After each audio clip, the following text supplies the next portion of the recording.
Okay, everybody, welcome to another TIETS Informational. Here we are in the hub of the bar area of the house. We have different place for Scotch and a place for wine and different things like that. First of all, we condone drinking to people that are 21 and older. So this is basically for our viewers that have an interest in learning about distilled beverages or want to partake if you're 21 and over. So just to clear that up. But, we're going to talk about a little bit about Scotch today, and each week what I want to try to do is bring a new Scotch to the table to talk to you about, and for those of you who are interested, can learn about the basics of Scotch. Now, I don't pretend to be an expert on Scotch, the distilling process. I worked in the wine industry for many years, so I know a lot about making wine, but I am very interested in Scotch. I've always drank Scotch, I collect Scotch, and it's a very exciting world to be in. As a matter of fact, this can be argued, but the flavor profile of Scotch is, out of any alcoholic beverage, is the largest. Red wine being the next, and I think it goes into white wines and beer and different things like that. But as far as distilled beverages, Scotch, the largest flavor profile.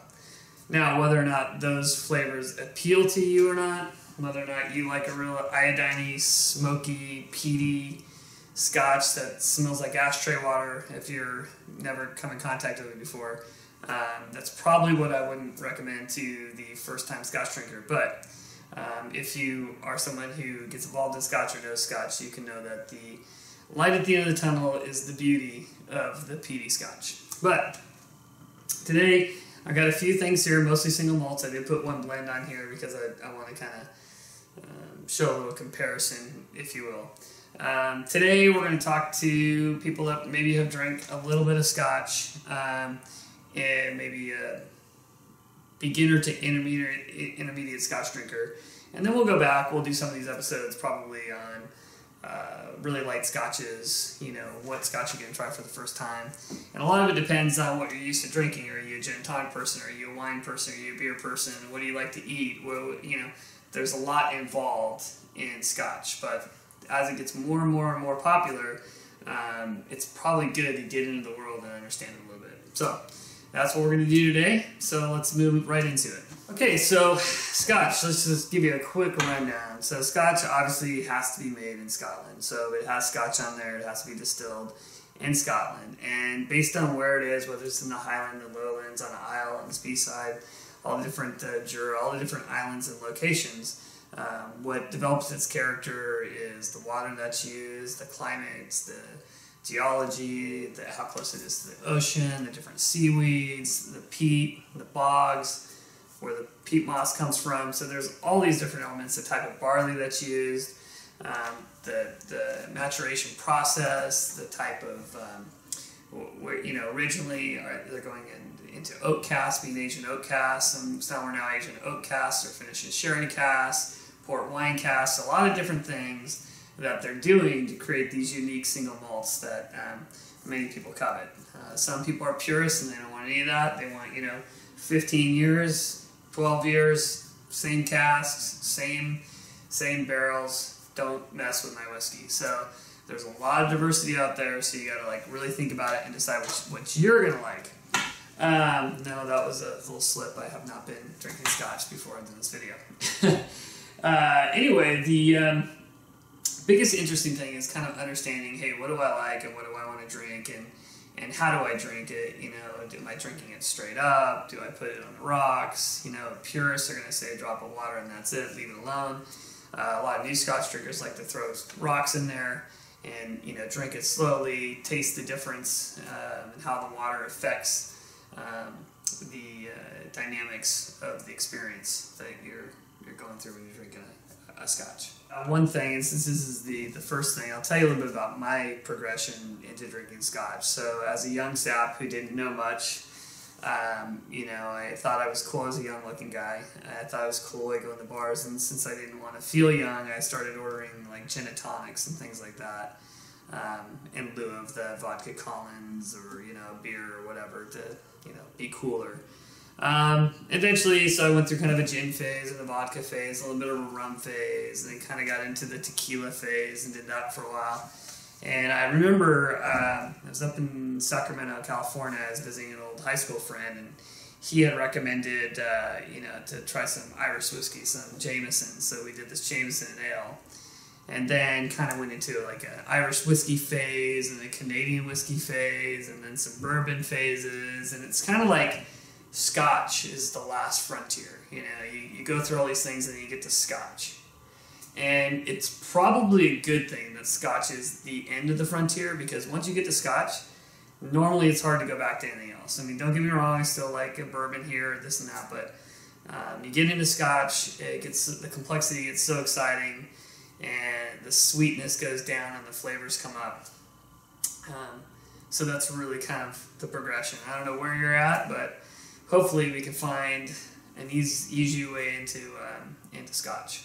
First thing you're going to notice when you start looking at Scotches, you're going to notice this, how many years has it aged, whether it's 12 years, 8 years, 10 years, 14 years, 25 years, 30 years, 35 years, and most of the time, 97% of the time, the older the Scotch is, the higher the cost is going to be. And then you have these anomalies where you're looking at like a Lagavulin, and the 12-year costs more than the 16-year. Well, why is that? We'll talk about that in another video. But there are those anomalies. But does older always mean better? Well, I don't think so. I think there's a lot of cases where, depending on the type of Scotch and how it's matured and what cask it's matured in, sometimes I feel like an older Scotch sometimes takes away from the flavor profile or the things that excite you about that type of Scotch to begin with. On the other side, when you get into the Isle and the different islands and the peat moss and start getting to the heavier, smokier, peatier Scotches, I would say if you can get an older Scotch, the older they get, that smoke, that peat moss settles in and adds flavors that are unbelievable. So like a Lefroy 25, for example, is astonishing. So anyway, let's start today. We're going to start real basic. That's just a little bit of an overview, and as we get into the different islands and the different regions through the weeks, we'll get a little bit more detailed on. So today I brought to the table here, so this is Johnnie Walker Black Label. So a lot of you guys are very familiar with this. Johnnie Walker Black Label is not a single malt, it's a blend. They have a red, they have a black, they have a green, a yellow, and a blue label, of course, and they go all the way up to downline. And so it's a real standard that many of you guys have probably tried or definitely seen it. Then you have kind of your basic, really highly produced single malts like the Glenlivet here. This is a 12-year. It's pretty basic. Good to have around the house. Great for introducing people. You can say, hey, let me introduce you, because you're not always going to want to pull out a $100 bottle of Scotch for somebody who's never drank Scotch before. So, but then again, if you have the connoisseur at your house and you pull this out, they might, feel like you're insulting them. Some people love it. Some people just drink this forever. I still know guys that drink a Red Label and won't get off it, or Doers or whatever, but let's not get into that. Then we kind of take a step up where you get into Balvenie. Flavor profile goes up a little bit, aged longer, really pure, single barrel, 15-year, okay? Then you get into like an Oban, which is a 14-year. We're going to talk about Oban's going to be our bottle we're going to talk about today. More middle of the road. And then you get into your Ardbegs, Lefroys, Lagavulins, Bruichladdich, and all kind of those peatier Scotches that I'm sure we'll talk a lot about. There's a lot of books about Scotch, and this is Charles MacLean, which is one of the most famous people of selling Scotch or writing about Scotch, trying Scotch, been all over the world. It's basically his life, and there's a few other. We'll talk about Michael Jackson. There's a few other, but we'll talk about Mr. Charles real quick. And I just, I'm probably gonna get thrown under the bus here for utilizing something from one of his books.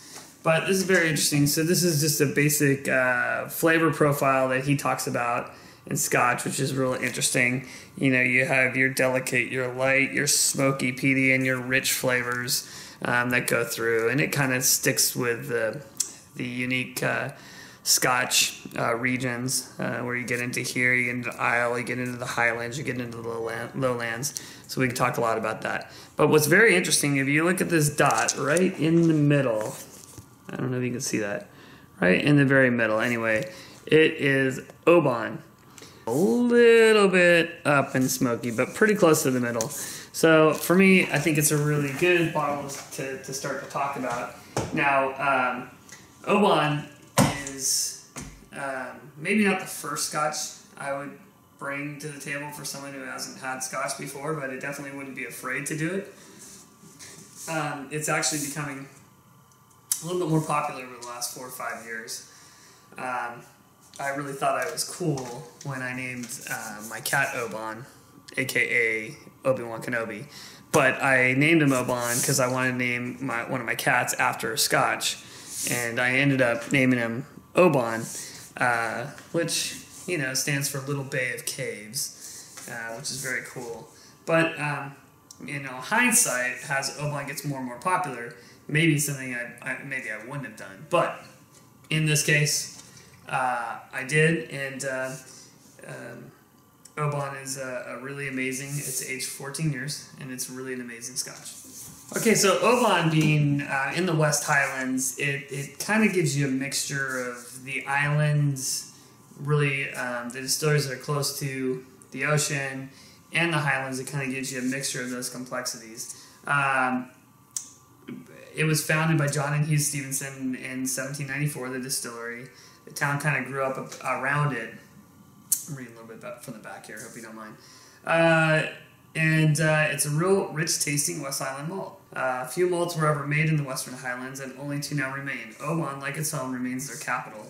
Oban is an unforgettable West Highlands destination on a journey around Scotland's 6 malt whiskey making regions. And then it goes through other classic malts. Anyway, I would tell you that, you know, obviously part of owning Scotch is, you know, they're master marketers. They have these wonderful, you know, boxes or tubes or whatever that you carry it into. We got to finish this one off.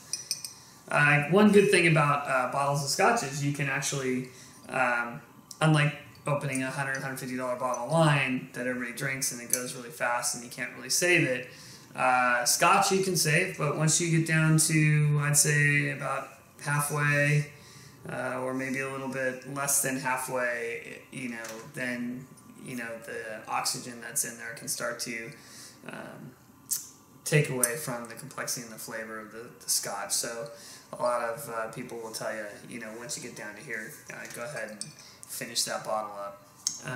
It's very hard though. Sometimes when you have that bottle you cherish, it's really hard to drink the end of it. But you may as well, because you don't want to not be able to enjoy the final part of that bottle.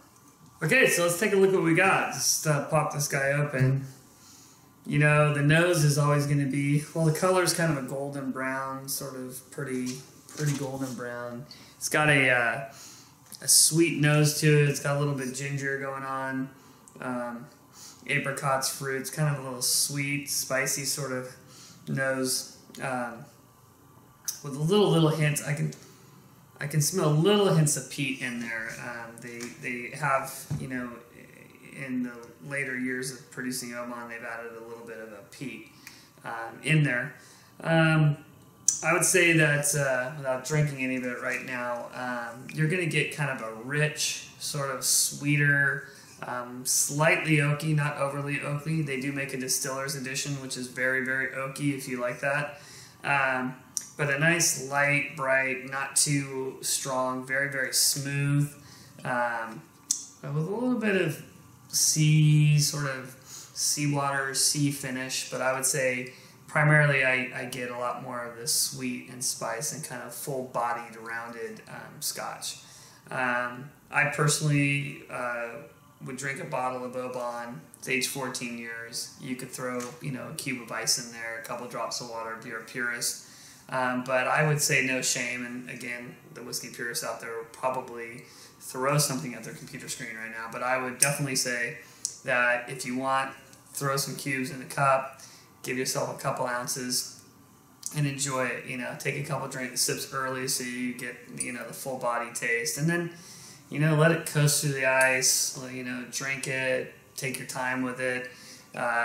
You know, Scotch gets really, really good. It gets really easy to consume quickly, but it is also a great sipping alcohol where you can just, you know, take your time with it and enjoy it. And especially when you start, you know, buying bottles of Scotches that get above $50, and, you know, Oban's usually around $60, $65 or so to buy. You know, you start wanting to take your time and appreciate it, just like you would a bottle of wine. So Oban, great sort of beginner to intermediate Scotch. Gives you a lot of different flavors, a lot of different complexities. It's very exciting. It's pretty easy to come by, so I would recommend Oban as one of maybe your third or fourth bottle of Scotch. And if you're brave enough and you already drink whiskeys and you want a little bit more complexity, go ahead and give Oban a swing. Thanks. And we'll see you next week when we'll talk about another one of these babies. I'd like to get you into some of the peat world, but we'll have to go back and we'll take a look at some of my other favorite distillers and some bottles that would work for you, or maybe somebody that, you know, that's a Scotch drinker that you can impress and find something for them. Anyway, take it easy.